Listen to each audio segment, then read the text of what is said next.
नमस्कार मित्रों, मैं आपका मैथ्स टीचर महेंद्र बंजारा आप लोगों का स्वागत करता हूं मैथमेटिक्स की क्लास में।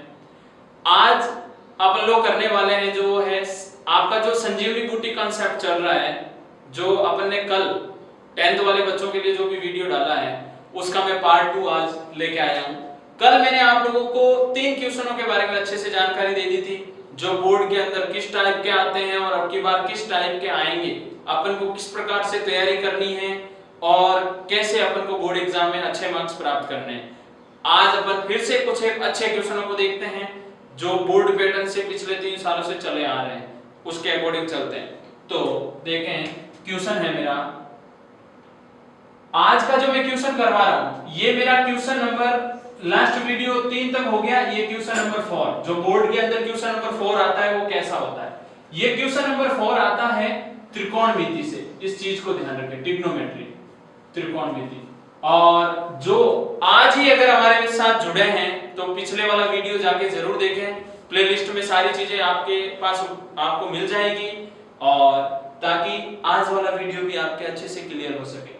तो त्रिकोणमिति से आता है, चौथा क्वेश्चन आता है और ये 1 नंबर का होता है। इस चीज को भी ध्यान रखें, मैंने आपको पहले ही बता रखा है। तो देखें क्वेश्चन क्या है, फोर्थ वाला क्वेश्चन किस टाइप का आएगा।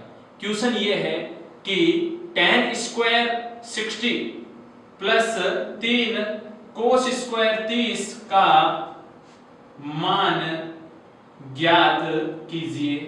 और मैं वही क्वेश्चन करवा रहा हूं जो वेरी वेरी मोस्ट क्वेश्चन है। जैसे ये वाला क्वेश्चन 2019 में भी आया था और सप्लीमेंट्री एग्जाम 2019 में भी आ चुका है। तो देखें क्वेश्चन का सॉल्यूशन करते हैं अपन। tan स्क्वायर 60 आपको सबसे पहले गिवन दिया गया क्या है, इस चीज को भी ध्यान रखें। 1 नंबर लाना है वो भी कंप्लीटली, ऐसे नहीं कि एग्जामिनर आपको आधा नंबर ही दे आप पूरा सॉल्यूशन लिख करने के बाद में। दिया गया क्या है, tan square 60 plus 3 cos square 30। तो आपने टेबल पढ़ रखी है, टेबल के अंदर वाली वैल्यू भी पढ़ रखी है। tan स्क्वायर 60 का मान रखिए यहाँ पे, और tan 60 का मान रख दीजिए और cos 30 का मान रख दीजिए, फिर अपन उसके ऊपर स्क्वायर लगा देंगे। tan 60 की वैल्यू कितनी होती है ये इंपॉर्टेंट है। तो tan 60 की वैल्यू आप लोगों के पास हो जाएगी √3, और √3 का क्या होगा, स्क्वायर होगा, सिंपल सा, प्लस का प्लस, 3 का 3। अब बात आती है कि cos स्क्वायर 30 डिग्री की वैल्यू कितनी होती है। तो cos स्क्वायर 30 डिग्री का मान कितना होगा वो समझिए। तो ये वाली वैल्यू हो जाएगी आपके √3/2। तो इनटू में आएगा, ये भी चीज ध्यान दे, √3/2 और ऊपर क्या हो जाएगा, स्क्वायर। अब मेरे को इसका करना क्या है, सॉल्यूशन करना है। तो √3 का स्क्वायर तो सिंपल सा है, 3 ही होता है, प्लस 3 इंटू इस √3 का स्क्वायर 3 हो जाएगा और बट्टे में 2 का स्क्वायर 4 हो जाएगा, सिंपल सा। इसको और आगे सॉल्व करते हैं। 3 का 3 इंटू 3 कितना हो गया, 9, और बट्टे में 4, 3 के बट्टे में 1। अच्छे से पूरा ध्यान देके समझे। एलसीएम कितना आएगा, 4। 1 का भाग 4 में 4 बार, 4 को 3 से गुणा करूंगा कितना हो जाएगा, 12, प्लस का प्लस, 4 से 4 कैंसिल, 9 से गुणा करूंगा 9 हो जाएगा। 12 और 9 कितना होता है, तो 12 और 9 तो सिंपल सा होता है 21/4, और यही तो अपना आंसर है। और इतना सा काम करते ही अपन को 1 नंबर फाइनल मिल जाएगा। तो और देखिए और किस टाइप का क्वेश्चन आपके मिलने का चांस है इस साल। मैं बात कर रहा हूं क्वेश्चन नंबर 4 की, ध्यान रखना, बोर्ड पेपर का क्वेश्चन नंबर 4। तो देखें, cos 50 cos 50 cosec 40 का मान ज्ञात कीजिए। सिंपल सा, कुल मिला के बात ये हो गई कि ये वाला जो क्वेश्चन है वो त्रिकोणमिति यानी 6, 7 या 8 वाले चैप्टर से ही मिलेगा आपको बुक के। तो देखें cos 50 और cosec 40, बहुत सिंपल सा कंसेप्ट है। आपको मैंने पूरक कोण संबंध बताए थे। पूरक कोण संबंध क्या होता है, साइन का संबंध cos से ही होता है, cos का संबंध साइन से होता है, tan का संबंध कोट से होता है। मतलब ऐसे नहीं कि आगे पीछे चले जाएं। और ये चीज मैंने आपको ऑलरेडी पढ़ा दी है और हमारे चैनल पे भी ये उपलब्ध है, तो इस चीज को आप अच्छे से वहां जाके भी देख सकते हैं। तो देखें, आप लोगों को पता होना चाहिए कोसेक थीटा का मान कैसे आता है, सेक 90 माइनस थीटा करूं तब आता है। तो समझने की कोशिश करें। कोसेक, आपके पास तो कोसेक 40 का मान है, कोसेक 40 थीटा की जगह 40 है ना, तो देखो सेक ये 40 कैसे आएगा, 90 में से 40 घटाऊंगा तब आएगा। सिंपल सा है, 90 में से 40 घटाऊंगा तो इस वैल्यू को मैं और क्या कह सकता हूं, सेक 90 माइनस 40 यानी सेक 50 कह सकता हूं। इसकी जगह मैं ये वैल्यू पुट कर सकता हूं कोसेक 40 की जगह। तो देखिए गिवन क्या है, दिया गया क्या है अपनों को क्वेश्चन में, दिया गया है कोस 50 डिग्री और कोसेक 40 डिग्री। तो ये वाली वैल्यू यहाँ पे पुट करवाने की कोशिश करते हैं। यहाँ पे सेक 50 लिख सकता हूं मैं, तो कोस 50 डिग्री और इसकी जगह मैं मान रख रहा हूं सेक 50, सेक 50। अब मेरे को पता है कि सेक 50 सेक थीटा का फार्मूला होता है 1 upon cos theta, 1 upon cos theta का मान कितना है 50 डिग्री। तो फार्मूले भी लिखने जरूरी है साथ में। तो देखें कोस 50 डिग्री ये इनटू है बीच में, तो सेक की जगह 1 अपॉन कोस 50 लिख सकता हूं। कोस 50 से कोस 50 कैंसिल, 1 का 1 से गुणा, तो रिजल्ट में क्या आ गया है 1। तो बहुत ही सिंपल सा कांसेप्ट है, इस चीज को भी अच्छे से समझिएगा। तो नेक्स्ट मैं और क्वेश्चन की ओर चल रहा हूं। तो देखें क्वेश्चन है फोर्थ वाला क्वेश्चन जो किस टाइप का और आ सकता है, और इस क्वेश्चन को भी ध्यान रखें कि ये 2018 में आ रखा क्वेश्चन है। तो देखें cos square 80 plus sine square 80 का मान ज्ञात कीजिए। सिंपल सा क्वेश्चन है, कोस स्क्वायर 80 और साइन स्क्वायर 80 का मान ज्ञात कीजिए। तो देखें ये क्या होगा, इसके अंदर कोस स्क्वायर 80 और साइन स्क्वायर 80, आप लोगों को वर्ग संबंध वाले फॉर्मूले मालूम होंगे। वर्ग संबंध के फॉर्मूले कैसे, वर्ग संबंध वाले फॉर्मूले हैं sine square theta plus cos square theta बराबर क्या होता है 1। तो इसका सॉल्यूशन सिंपल सा है, आपको गिवन क्या है, दिया गया है कि cos square 80 degree plus sine square 80 degree. अब मेरे को इतना तो माइंड में है ही है कि त्रिकोणमिति में 80 डिग्री का कोई मान मैंने नहीं पढ़ा है, तो नहीं पढ़ा तो, लेकिन ये फॉर्मूला तो पढ़ा है ना, sine square theta plus cos square theta बराबर कितना होता है 1। जब ये दोनों वैल्यू थीटा थीटा हो तो रिजल्ट में क्या आता है 1। मतलब यहाँ पे अगर 25 25 हो तो भी 1, 50 50 हो तो भी 1। तो देखो यहाँ 80 और 80 तो है, तो इसका रिजल्ट क्या आ जाएगा 1। सिंपल सा है। तो अब अपन चलते हैं नेक्स्ट क्वेश्चन नंबर 4। मैंने बोर्ड के अंदर किस पैटर्न का आता है वो करवा दिया है, अब मैं आपको करवाऊंगा क्वेश्चन नंबर 5। तो समझिए क्वेश्चन नंबर 5 को, और आप लोगों के अगर कोई समझने में या कोई भी क्वेश्चन सॉल्व करने में बुक का तो प्रॉब्लम हो तो कमेंट बॉक्स में कमेंट करके जरूर बताएं हमें, ताकि मैं आपके उन सभी प्रॉब्लम को भी सॉल्व कर सकूं। इस क्वेश्चन का भी ध्यान रखें, ये भी आपके 2018 सप्लीमेंट्री एग्जाम में आया हुआ क्वेश्चन है। तो क्वेश्चन नंबर 5 करते हैं अपन। क्वेश्चन नंबर 5 भी आपके 1 मार्क्स का ही होगा। अब देखो ये क्वेश्चन नंबर 5 है ना, वो भी आपके त्रिकोणमिति के ऊपर आधारित होगा, ये भी त्रिकोणमिति से ही होगा और 1 नंबर का होगा। तो देखें क्वेश्चन नंबर 5 में पहला 5 के अंदर जो मैं 2-3 कांसेप्ट आपको बता रहा हूं उसका पहला क्वेश्चन, यदि sin 2a बराबर cos a माइनस 18 डिग्री हो तो a का मान ज्ञात कीजिए, a का मान ज्ञात कीजिए। सिंपल सा क्वेश्चन है, वापस पूरक कोण संबंध की बात आ रही है जो अभी मैंने आपको बताया है। पूरक कोण संबंध, साइन का संबंध कोस से, कोस का साइन से, tan का कोट से होता है और कोट का tan से, सेक का कोसेक से और कोसेक का सेक से, ये संबंध होते हैं। आप लोग इस साइन को क्या लिख सकते हो? तो सबसे पहले अपन को गिवन क्या है वो चीज तो लिख दें अपन। दिया गया क्या है कि साइन 2a बराबर कोस a माइनस 18 डिग्री। अब मेरे को ये चीज मालूम है कि साइन 2a जो लिखा हुआ है ये कैसे आया, तो ये चीज आई है कोस 90 माइनस 2a।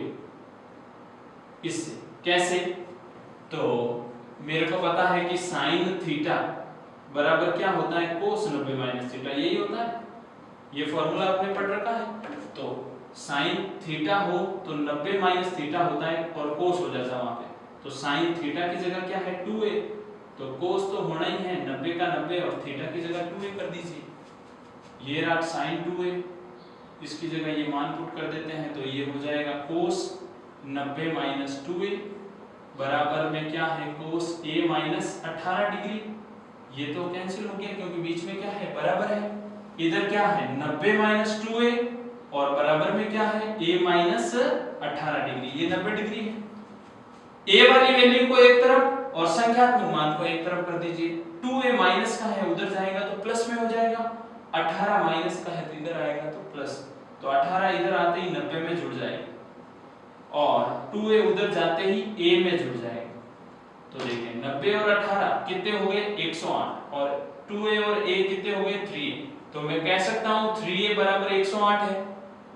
a के गुणे में है 3 तो 3 उधर जाएगा तो भाग में जाएगा, तो काट दीजिए, भाग दे दीजिए 10 में 3 बार, पीछे 1 6 3 18।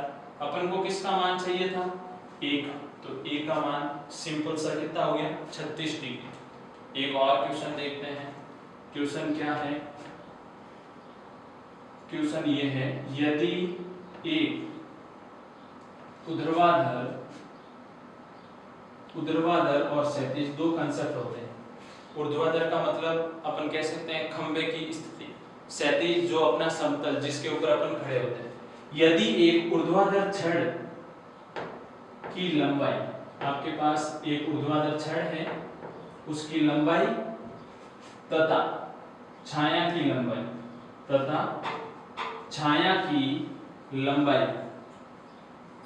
का अनुपात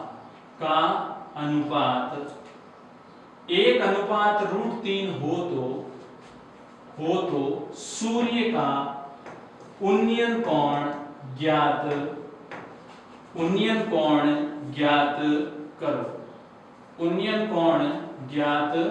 करो। तो देखें सूर्य का उन्नयन कोण निकालना है मेरे को। अपन ने पढ़ रखे हैं 9th वाले चैप्टर के अंदर, जो समांतर श्रेणी 5वां चैप्टर है, उसके बाद 7वां 8वां और 9th वाला जो 9th ऊंचाई और दूरी, उस चैप्टर के अंदर उन्नयन और अवनमन मैंने आपको पढ़ाया है। उन्नयन और अवनमन क्या होता है, अवनमन का मतलब ऊपर से नीचे की ओर और उन्नयन का मतलब, अवनमन तो ऊपर से नीचे की ओर होता है और उन्नयन का मतलब होता है नीचे से ऊपर की ओर।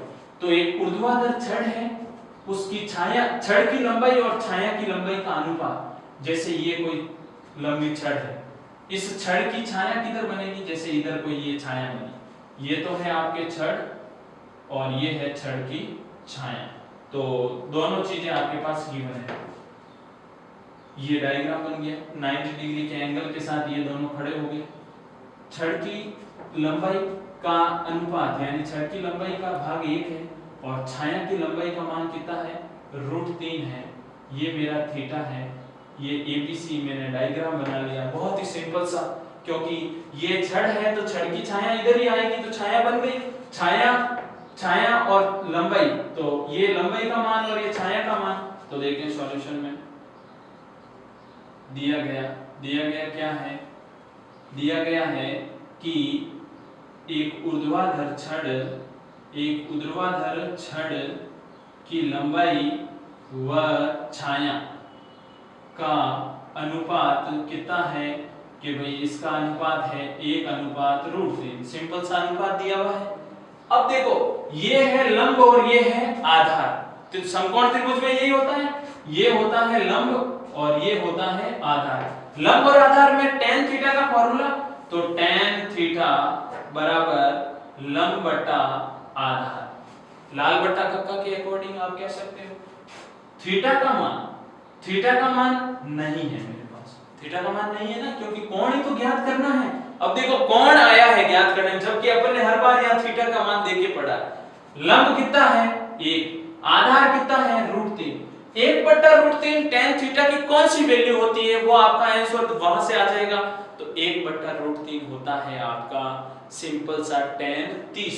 तो देखें इसको मैं लिख सकता हूं tan थीटा बराबर tan 30 डिग्री और वापस tan से tan, जिस प्रकार यहाँ cos से cos कटा बराबर में, तो थीटा बराबर कितना हो गया है 30 डिग्री, और इतना करने से आपको एक नंबर फाइनली मिल ही जाएगा।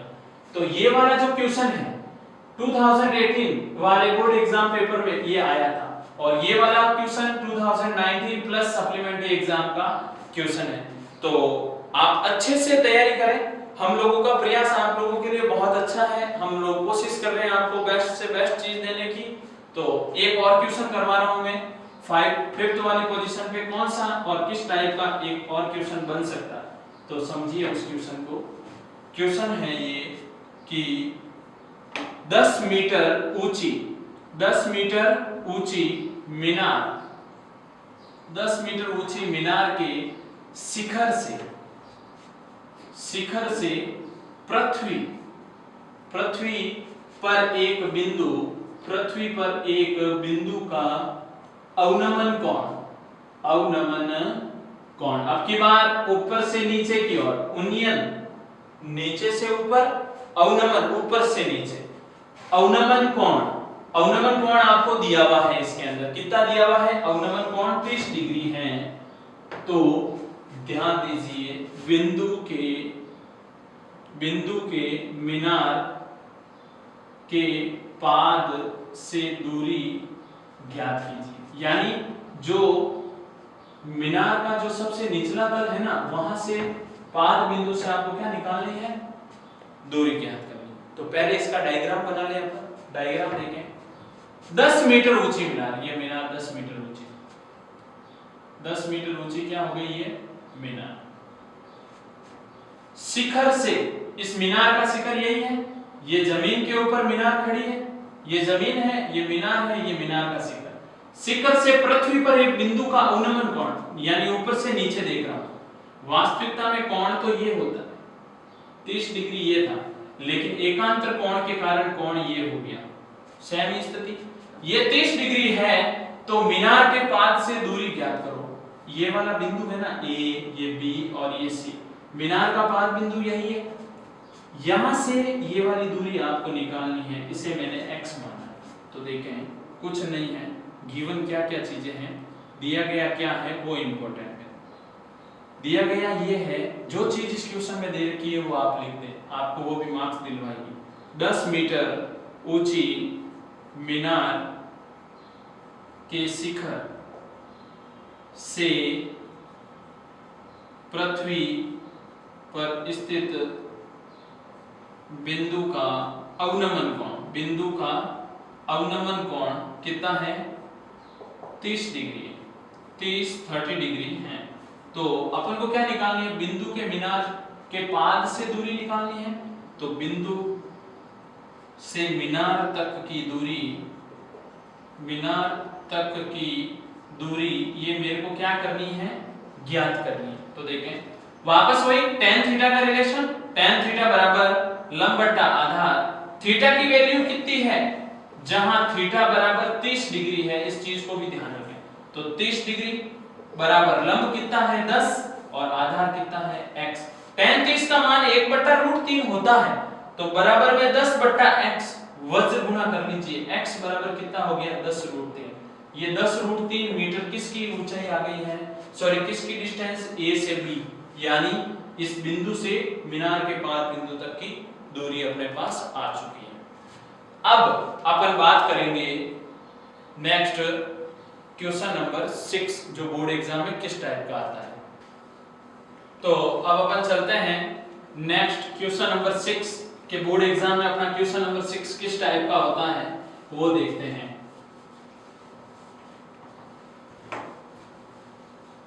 हमारा क्या थोड़ा टी शर्ट पहनना हम पहले भूल गए थे, तो अब नया लुक तो देखते हैं next question number 6। Question number 6 कहां से आता है वो पहले लिख देते हैं। क्वेश्चन नंबर 6 आपके आएगा ज्यामिति से, और ये भी 1 नंबर का क्वेश्चन होगा बोर्ड एग्जाम के लिए। ज्यामिति के अंदर से ये क्वेश्चन होता है।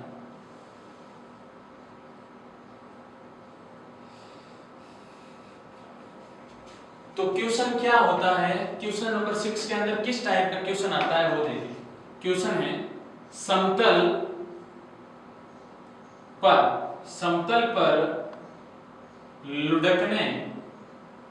समतल पर लुढ़कने वाले वर्त के केंद्र का बिंदु पथ लिखिए। समतल पर लुढ़कने वाले वर्त के केंद्र का बिंदु पथ लिखिए। तो आप लोगों को चैप्टर नंबर 10 के अंदर मैंने सारे परमे भी सॉल्व करवाए थे, और ये परमे 10.1 ही है। ये जो लाइन लिखी हुई है ये खुद परमे 10.1 ही है, और परमे 10.1 क्या है वो समझ लीजिए। समतल पर लुढ़कने ये परमे 10.1 ये नहीं, आपको तो यहाँ पे समतल पर लुढ़कने वाले वर्त का बिंदु पथ बताना। तो समतल पर लुढ़कने वाले वर्त के केंद्र का बिंदु पथ क्या होगा। जैसे ये कोई समतल है, इस समतल के ऊपर कोई वर्त लुढ़क रहा है, जैसे ये वर्त है। इस वर्त को अपन ने धक्का दिया तो ये वर्त अब यहाँ आ गया, फिर यहाँ आ गया, यानी समतल के ऊपर वर्त लुढ़क रहा है। तो इस वर्त का बिंदु पथ क्या होगा वो समझाना। तो ये वर्त का बिंदु पथ ये बना। बिंदु पथ वो होता है जो एक निश्चित बिंदु से हर स्थिति में समान रहता है। ये केंद्र है वर्त का, तो ये वाली दूरी और ये वाली दूरी समान है, क्योंकि ये वर्त की त्रिज्या और समान वर्त है, तो प्रत्येक कंडीशन में ये दूरी समान रहेगी। जब ये दूरी समान रहेगी तो ये दोनों रेखाएं एक दूसरे के क्या हो जाएगी, समांतर हो जाएगी, क्योंकि दो समान दूरी पर स्थित दो लाइनें जिनके कोई बिंदु नहीं मिल सकते, वो लाइनें क्या होती है, समांतर होती है। तो इसका बिंदु पथ क्या होगा, समांतर रेखा। समांतर रेखा मिल जाएगी मेरे को, और इस समांतर रेखा के ऊपर जो भी बिंदु स्थित होंगे वो इसका क्या होगा, लुढ़कने वाले वर्त का बिंदु पथ होगा। एक और क्वेश्चन है, क्वेश्चन नंबर 6 में किस टाइप का क्वेश्चन आएगा। तो देखें क्वेश्चन ये है, दो दिए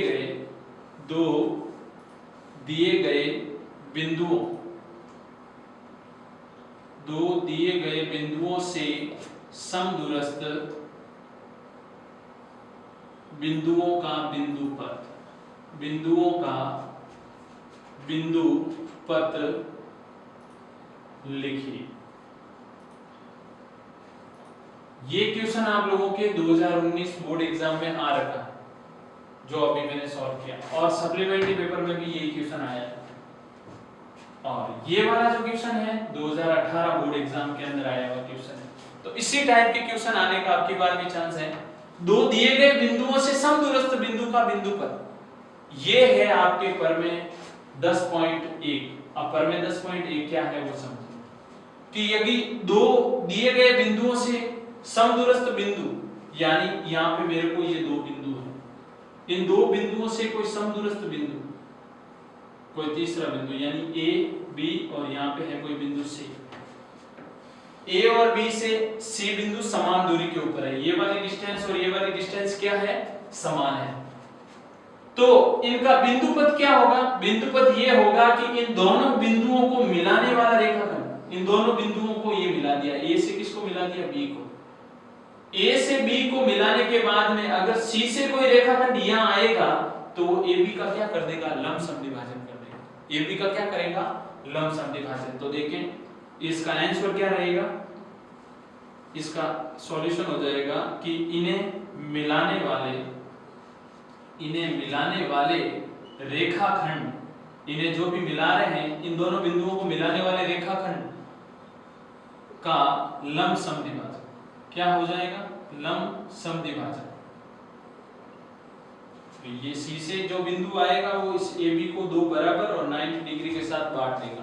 तो यही अपन को बताना है कि मिलाने वाले रेखाखंड का लंब समद्विभाजक करेगा। जो बिंदुपत होगा, जो क्या होगा, बिंदुपत होगा इसका। और एक लास्ट इसके अंदर और क्वेश्चन नंबर 6 के अंदर 2 अपने कर लिए हैं, एक और क्वेश्चन ये है कि त्रिभुज के तीनों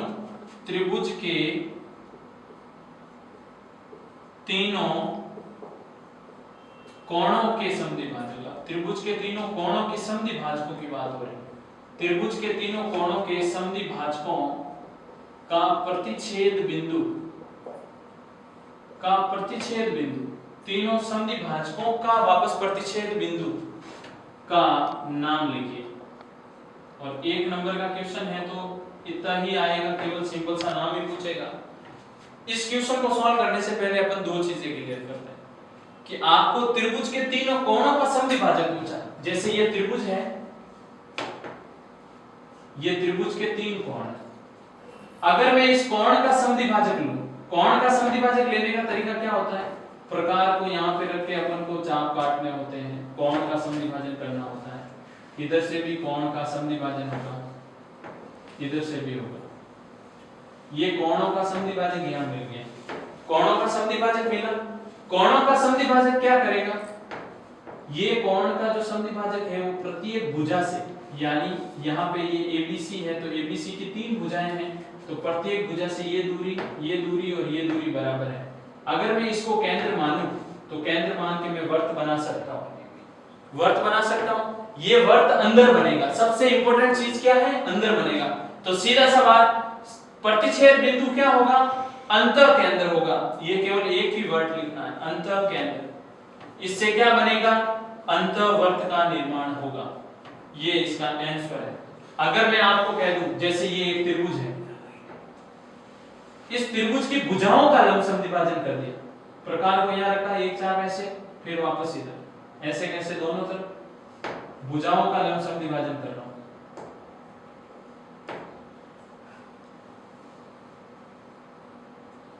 भुजाओं का लंब समद्विभाजन करूंगा तो भी केंद्र तो यही आएगा, तीनों ही बिंदु यहीं आके मिलेंगे। और इस बिंदु पे प्रकार रख के यहां तक की दूरी को मैं मानूंगा त्रिज्या और फिर वर्त बनाऊंगा, तो वर्त कहां बनेगा, बाहर। इस स्थिति में तो ये है अंतर केंद्र और इस स्थिति में है ये परिकेंद्र। इस चीज को भी ध्यान रखें, ये है अंतर केंद्र और ये है परिकेंद्र। अगर आपके क्वेश्चन यहाँ पे ऐसा होता, त्रिभुज के तीनों कोणों के समद्विभाजकों के स्थान पे त्रिभुज की तीनों भुजाओं के समद्विभाजक होता, तो मैं यहाँ क्या लिखता, परिकेंद्र, और कोणों का है इसलिए अंतर केंद्र। अब अपन एक लास्ट क्वेश्चन नंबर 7 करते हैं। और क्वेश्चन नंबर 7 के अंदर आप लोगों को सिंपल सा क्वेश्चन है और ये सारे क्वेश्चन इंपॉर्टेंट है और इस साल इसी टाइप के क्वेश्चन आने के चांसेस है। तो देखें क्वेश्चन नंबर 7, और ये क्वेश्चन नंबर 7 भी ज्यामिति से ही आएगा। क्वेश्चन नंबर 7 के अंदर एक क्वेश्चन लिख रहा हूं, यदि त्रिभुज ABC समरूप त्रिभुज DEF हैं, जिसमें समरूपता वाले चैप्टर से है 11वें चैप्टर से, जिसमें AB बराबर 1.6 सेंटीमीटर और DE बराबर 2.4 सेंटीमीटर है, तो त्रिभुज ABC और त्रिभुज DEF के क्षेत्रफलों का अनुपात लिखिए। क्षेत्रफलों का अनुपात ज्ञात करो। अब इसमें अनुपात ज्ञात करना है और आप लोगों को मालूम होगा कि अगर दो त्रिभुज आपस में समरूप हो तो उनकी जो संगत भुजाएं होती है उनके क्षेत्रफलों का अनुपात उन संगत भुजाओं के वर्गों के अनुपात में होता है। तो कुछ नहीं करना है, आपको ध्यान रखना है कि त्रिभुज ABC का क्षेत्रफल सीधा सा बट्टा में त्रिभुज DEF का क्षेत्रफल। अब मैं सीधा ही यहाँ पे करूंगा AB स्क्वायर बट्टा DE स्क्वायर, और ये चीज आई कहां से, आगे लिख दीजिए पर में 11.13 जो आपके 11वें चैप्टर का थ्योरम है, 13वां थ्योरम। तो देखिए आपके पास त्रिभुज ABC का क्षेत्रफल और DEF के क्षेत्रफल का अनुपात आपको ज्ञात करना है, लेकिन AB का मान है 1.6 इसका होल स्क्वायर 2.4 का होल स्क्वायर। अगर मैं इसे सॉल्व करूं तो पॉइंट से तो पॉइंट हट जाएगा, 16 × 16 और 24 × 24 लिख सकता हूं, 4 के पहाड़े से 4 बार और 4 के पहाड़े से 6 बार, और भी कट रहा 8 के पहाड़े से काट दीजिए, 8 दूनी 16 और 8 3 24, 8 दूनी 16 और 8 3 24, 2 × 2 कितना 4 और 3 × 3 9। तो ये क्षेत्रफलों का क्या आ चुका है, अनुपात। और इसके अंदर और किस टाइप के क्वेश्चन होते हैं तो देखें, क्वेश्चन है आप लोगों के लिए ये वाला क्वेश्चन तो आपके बोर्ड एग्जाम 2019 में और सप्लीमेंट्री पेपर में भी आया है। एक क्वेश्चन नंबर 7 के ऊपर आधारित, वर्त के केंद्र से समान दूरी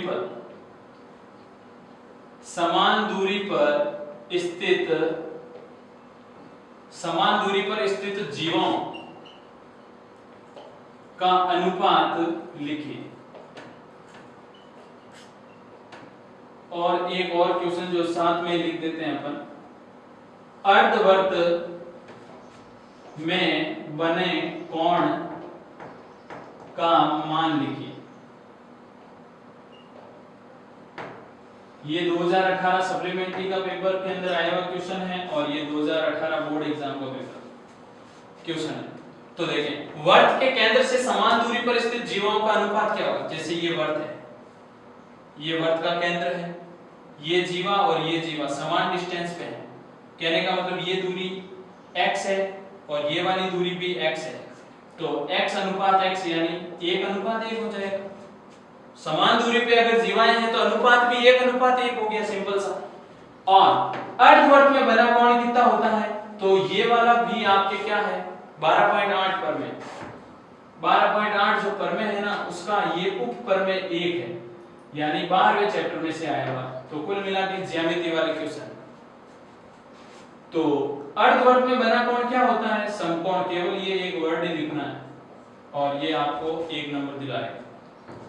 तो आज हम लोगों ने कर लिए हैं क्वेश्चन नंबर 7 तक, और शुरुआत हमने की थी क्वेश्चन नंबर 4 से, और 4 to 7 हमने बोर्ड एग्जाम में आने वाले सारे क्वेश्चन अच्छे से सॉल्व कर लिए हैं। उसके साथ ही मैंने प्रत्येक क्वेश्चन के अंदर आपको 3-3 क्वेश्चन सॉल्व करवाए हैं। तो इस वीडियो को ज्यादा से ज्यादा शेयर करें और चैनल को लाइक, शेयर और सब्सक्राइब जरूर करें। धन्यवाद।